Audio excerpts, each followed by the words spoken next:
আজকে ছোট মাছ দিয়ে চচ্চড়ি রান্না করেছি, ছোট মাছ দিয়ে জলপাই দিয়ে টক রান্না করেছি, আর অনেক রকমের মাছ এনেছে বাজার থেকে।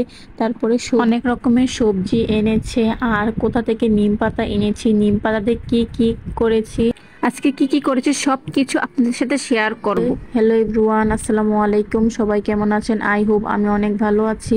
ঘুম থেকে দেখি অনেক রকমের মাছ এনেছে বাজার থেকে, কিন্তু দুঃখিত আমি মাছগুলো সবগুলোর নাম বলতে পারবো না, কারণ কি কি মাছ এনেছে শুধু কয়েকটা নাম জানি। হচ্ছে ইলিশ মাছ এনেছে, তারপরে পাঙ্গাস মাছ এনেছে, বাকিগুলো কি মাছ সঠিক আমি ভালো করে বলতে পারবো না। তো চলুন কি কি সবজি এনেছে সেগুলো দেখি।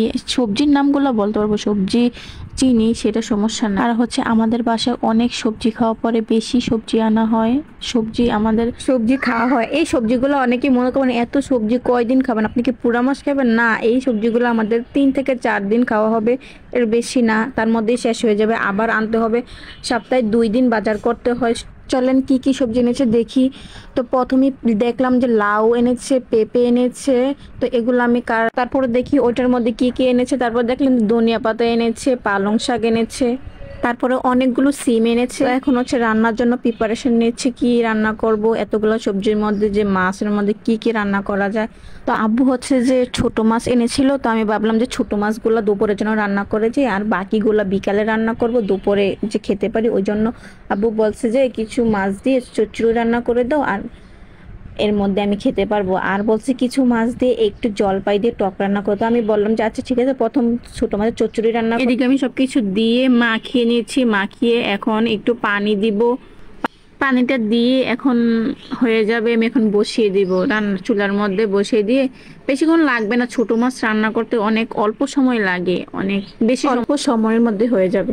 এর মধ্যে আমি টকটা বসিয়ে দিয়েছি, টকটা হয়ে গিয়েছে। এখন ধনিয়া পাতা দিয়েছি, ধনিয়া পাতা দিয়ে কিছুক্ষণ রাখবো, রেখে তারপর তুলে নেব। তো আমার রান্না আজকে দুপুরে টক রান্না করেছি, ছোট মাছের চচ্চড়ি রান্না করেছি, আমার রান্না হয়ে গিয়েছে। দুপুরে রান্না শেষ। এখন আমি একটু কি করতে যাচ্ছি দেখেন। আমি আমার বাসার সাথেই নিম গাছ আছে, তো নিম গাছ থেকে আমি বলতে অনেকদিন ধরে ভাবতেছি যে নিম গাছ থেকে কিছু পাতা আনবো। তো আমি কাকে দিয়ে আনবো, আমি তো নিম গাছে উঠতে পারি না। তো আমার মেয়ের ফ্রেন্ডের ভাই আছে, ওকে বললাম, তো ওকে বলনি, ও আমার অনেকগুলো নিম পাতা পেরে দিয়েছে। তো আমি বাসায় আমি দেখতেছি যে কতগুলো আছে, তো কতদিন রাখা যাবে। তা আমি সবসময় ফ্রিজে রেখে দিই, তো রেখে রেখে আমি ব্যবহার করি। তা আমার মেয়ের ছোট মেয়ের গোসলের সময় ব্যবহার করি, এবং আমি ভাবতেছি ওষুধ বানাবো, কিছু ওষুধের জন্য ব্যবহার করব।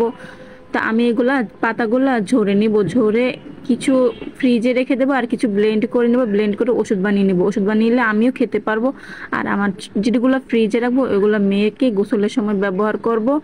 বড় মেয়ে এবং ছোট মেয়ে দুজনেকেই ব্যবহার করব। কিন্তু নিম পাতা খুবই উপকারী একটা পাতা, আপনি সবাই ব্যবহার করতে পারেন, হাজারো রোগের সমাধান। এই হচ্ছে আমার সারাদিনের কাজ। ধন্যবাদ সবাইকে, ভালো থাকবেন, আল্লাহ হাফেজ।